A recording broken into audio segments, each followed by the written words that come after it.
The Be Quiet Dark Base 700 is a high-end case from Be Quiet, one level above the Pure Base 500 and right under the Dark Base 900. The Dark Base 700 is a really good looking case with a design that is both characteristic of the Be Quiet products and also which takes a different approach than the rest of the market. The Dark Base 700 is available for roughly $130 or euros, and it is available in two color variants, black or white.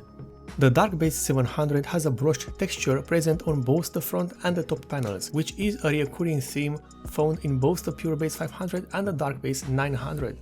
Thankfully, the front brushed texture will not stain or catch permanent fingerprints, thanks to the fact that the panel itself is made out of plastic and not the usual aluminum. However, whatever panel is made out of metal and does have this texture will be a fingerprint magnet. The main side panel is made out of tempered glass and has a tint to it, which not only covers up most of the inside of the computer, but also will create a highly reflective texture, especially with good lighting. So pay attention to that, especially with RGB gaming keyboards and mice.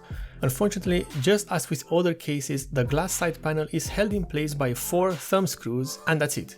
The glass panel itself rests on rubber pads which are attached to the chassis. This is an issue because there are systems out there that will handle the glass side panel much better, such as a notch covered by foam that will protect the side panel of the glass and greatly improve the experience of placing it and removing it from the case. The opposite side panel is made out of simple metal and has a classic notch style mechanism for removal and to be attached to the case.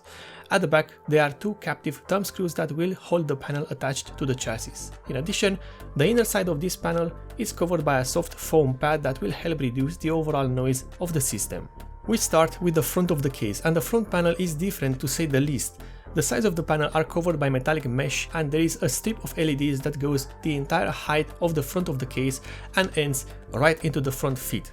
The front panel plate can be removed, but you need to essentially pry it out of the case, which is not that great because you might break the plastic clips that hold everything together. The front panel plate also has its underside covered by a soft foam pad which is installed there to reduce the overall noise signature of the system inside. The front of the case features a massive dust filter which is removable by pressing the top plastic clips that hold it attached, and it will just fall at the front of the case. Behind the dust filter there is a single 140mm fan pre-installed.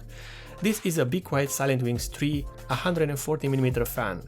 At the front of the case you can install up to 3 140mm fans or 3 120mm fans, with one fan already pre-installed. In addition, at the front of the case the radiator compatibility ranges from 120mm up to 360mm. The intake of the case is done through the sides of the front panel, which are okay for airflow, but they could have been a bit less restrictive.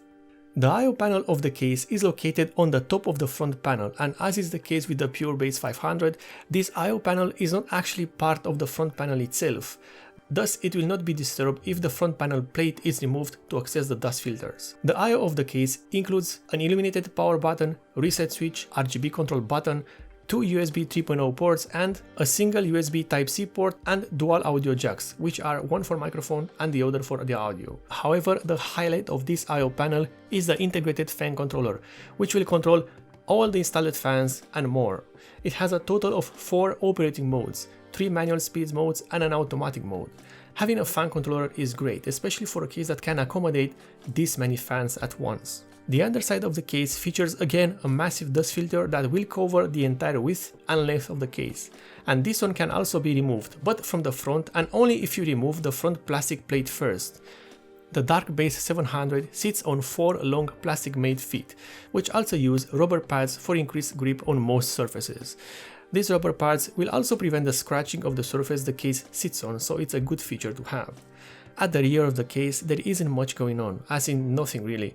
The only interesting feature is on the upper part of the back of the case, which has the exhaust ports for the top panel of the case. These are used because the top of the case itself is covered by a panel, thus the air is pushed outside of the system towards the back. This is quite restrictive as everything exhaust-wise will have to be pushed through the back and upper vents of the case, which is not going to be enough, not for a case with this level of radiator compatibility and the number of fan slots. The interior of the Dark Base 700 is pretty good. It has plenty of space for water cooling and for graphics cards. However, the important thing to know about the interior of this case is that it is completely modular and held in place with Phillips screws, not rivets. This means that you can remove and flip the motherboard tray, converting the case to an inverted layout. The lower part of the case is covered by a shroud that can be removed. Well, the removal part is rather unique. This lower cover is actually made from smaller plastic plates that can be removed. The idea behind this is most likely to not only offer a better clearance for the radiator up front, but also to be able to remove one panel at a time to increase the air circulation in between the upper and lower side of the case. This will also help with the aesthetics of the interior of the case if one of the panels is removed. The second fan included with the Darkbase 700 is located at the back. Just like the one at the front, this is also part of the Be Quiet Silent Wings 3 and has the standard 140mm dimensions. The top side of the case is covered by a separated panel, so to install everything the case has a great feature, which is a separated plate. Let's call it a drawer, which can be removed from the side of the case. First, 2 screws must be removed and then the whole plate slides with ease to the side of the case. Here you can install either 3 120mm fans or 3 140mm fans, with the possibility of installing either a 120mm, 240mm or 360mm radiators.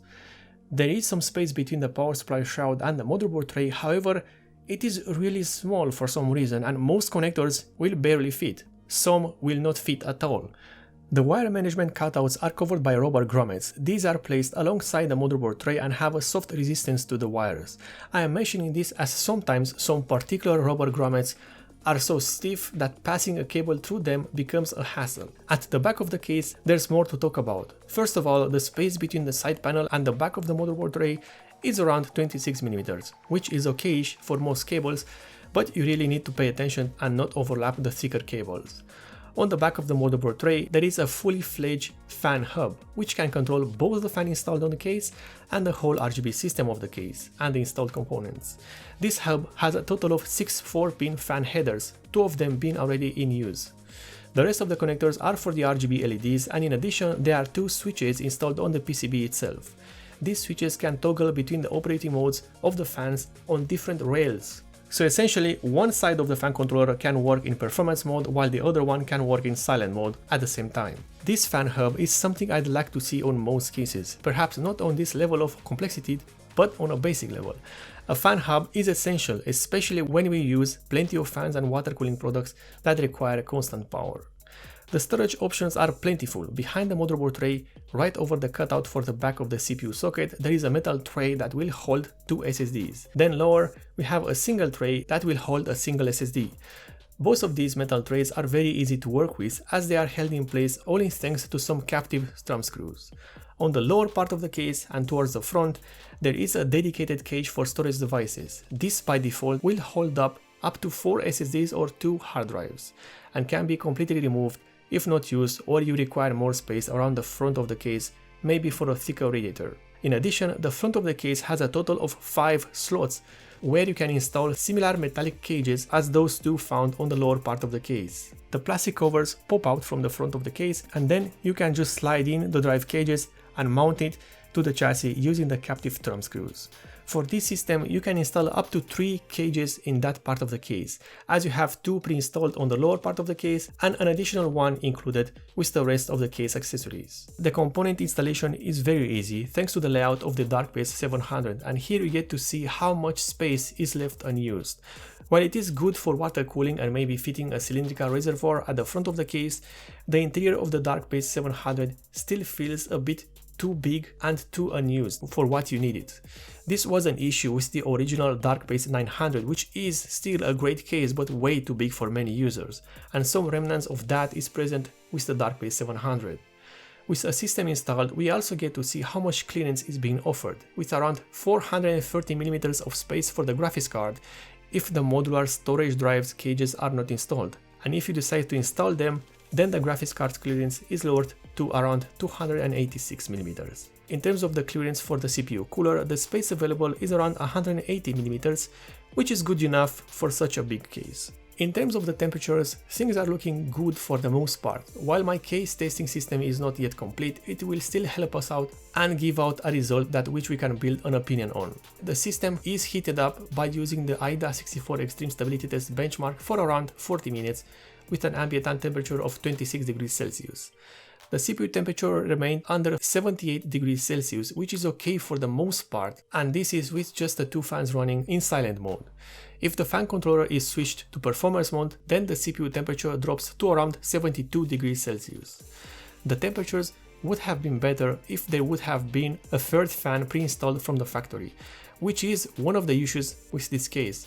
At this price point and with this level of build quality and features, to only include 2 fans is a rather odd choice. The important feature of the DarkBase 700 is that it can be inverted, thus most if not all panels are modular and removable. While it will not be useful for many people, this case is one of the cheaper models that offers these features and offers it without sacrificing the build quality or the looks of the case itself. The build quality is great for the most part, but the plastic should have been kept to a minimum, and when I'm talking about that, I'm really talking about the number of clips made out of plastic, especially at the front of the case. Clips that at some point someone will manage to break.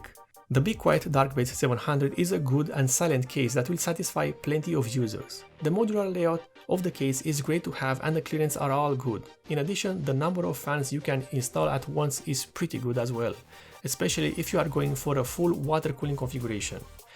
If you like this review, then you can perhaps consider subscribing for more, and also if you want to support the channel in a direct way, then in the description below you can find both the Patreon and the subscriber star pages of the channel.